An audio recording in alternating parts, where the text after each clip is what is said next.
दादाजी के साथ घर पहुंची चुड़ैल। डरावनी कहानियाँ। आज जो मैं आपको किस्सा सुनाने जा रहा हूँ वो मेरे दादाजी के साथ हुआ था। दिसंबर के कड़ी ठंड का समय था, घना कोहरा छाया था। दादाजी शहर में क्लर्क थे। उस दिन सारे लोग जल्दी कार्यालय का सारा काम खत्म करके घर की तरफ निकल रहे थे। दादाजी उस समय के बड़े अधिकारियों में से एक थे। रोज की तरह ही उस दिन काम खत्म होने के बाद घर के लिए अपनी गाड़ी से रवाना होने लगे। रास्ते में उन्हें हाथ से कुछ सामान भी लेना था तो वे अपने साथियों से अलग हो गए। उन्होंने घर की कुछ जरूरत के सामान लिए और गाड़ी आगे बढ़ा दी। आगे जाने पर उन्हें कुछ मछली बाजार दिखा और वे मछली खरीदने के लिए रुक गए। ताज़ी मछलियां लेने और देखने में टाइम ज्यादा ही गुजर गया। उनकी जब अपनी घड़ी पर नजर गई तो उन्हें आभास हुआ कि आज तो घर जाने में बहुत देर हो जाएगी और ये सब लेकर घर पहुंचने में काफी समय लग जाएगा। फिर यही सब सोचकर उन्होंने सोचा कि क्यों ना जंगल के रास्ते से निकला जाए तो जल्दी पहुंच जाऊंगा। तो उन्होंने अपना रास्ता बदला और जंगल की तरफ अपनी गाड़ी को घुमा लिया। रात के 10 बज चुके थे। गाड़ी तेज रफ्तार से आगे बढ़ रही थी, तभी अचानक तेज ब्रेक के साथ गाड़ी को रोकना पड़ा। उनकी गाड़ी के आगे एक औरत जोर जोर से रो रही थी। उन्होंने सोचा इस वीराने में ये औरत क्या कर रही है। उन्हें लगा कि कोई मजदूर की पत्नी होगी जो नाराज होकर घर छोड़कर जंगल में भाग आई है। तो उन्होंने उससे पूछा कि यहाँ जंगल में तुम क्या कर रही हो, लेकिन उसने कोई जवाब न देकर और जोर जोर से रोने लगी। सारे जंगल में उसकी हूँ सी सिसकियां गूंज रही थी। फिर दादाजी ने पूछा तुम्हारा घर कहाँ है, लेकिन वो कुछ भी ना बोली।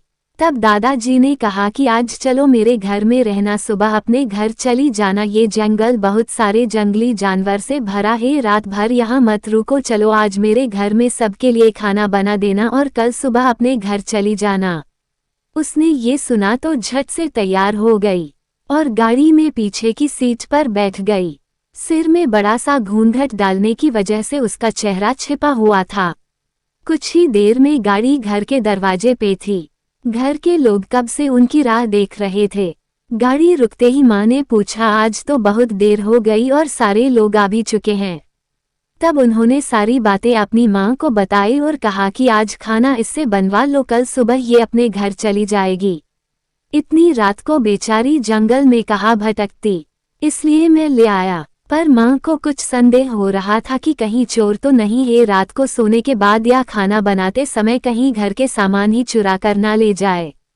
पर बेटे की बात को कैसे माना करती। उन्होंने उस औरत को कहा देखो आज तो मैं रख ले रही हूँ, लेकिन कल सुबह होते ही यहाँ से चली जाना और जाओ रसोई में ये सामान उठा कर ले जाओ और खाना बना दो। उसने फिर से जवाब नहीं दिया, बस हूँ की ध्वनि सी बाहर आई और वो सारा सामान लेकर माँ के पीछे दो चल दी।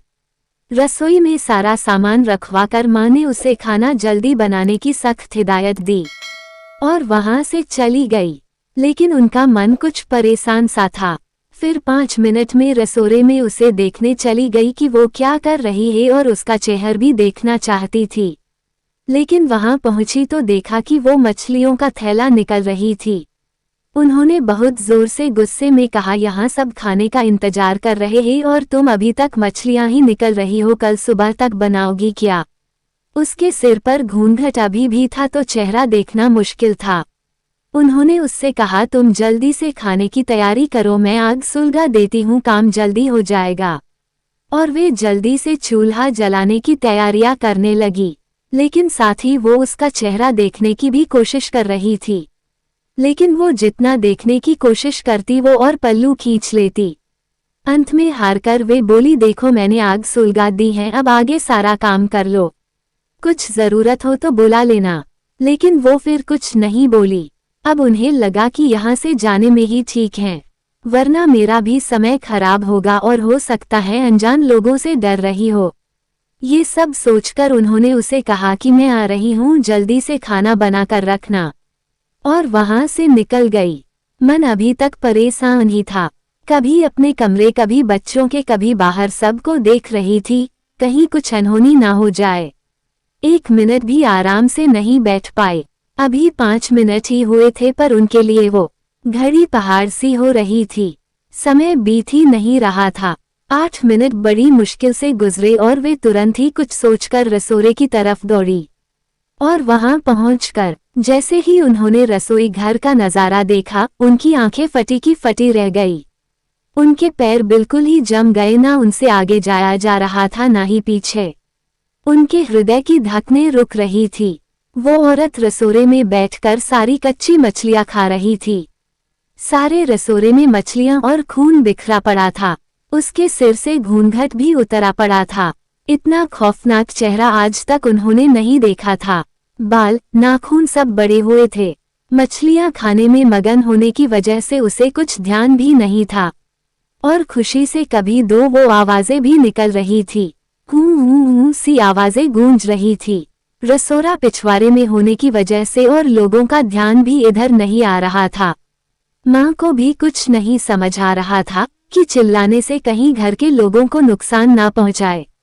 वो चुड़ैल से अपने घर को कैसे बचाए उन्हें समझ नहीं आ रहा था।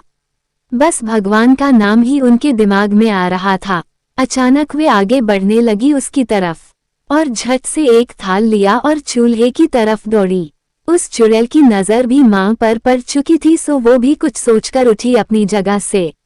माँ कुछ भी देर नहीं करना चाहती थी। उन्हें पता था कि आज अगर जरा सी भी लापरवाही हुई तो अनहोनी हो जाएगी।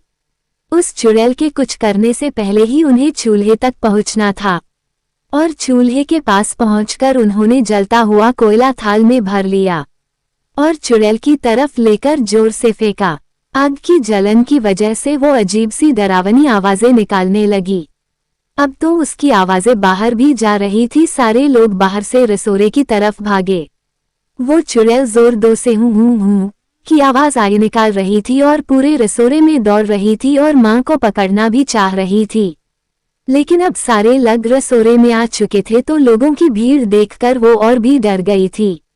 लोगों की भीड़ को ठेलती हुई वो बाहर जंगल की तरफ भागी, और सारे लोग ये मंजर देखकर डरे सहमे से खड़े थे और मन ही मन माँ की हिम्मत की दाद दे रहे थे। तो ऐसे छूटा चुड़ैल से पीछा।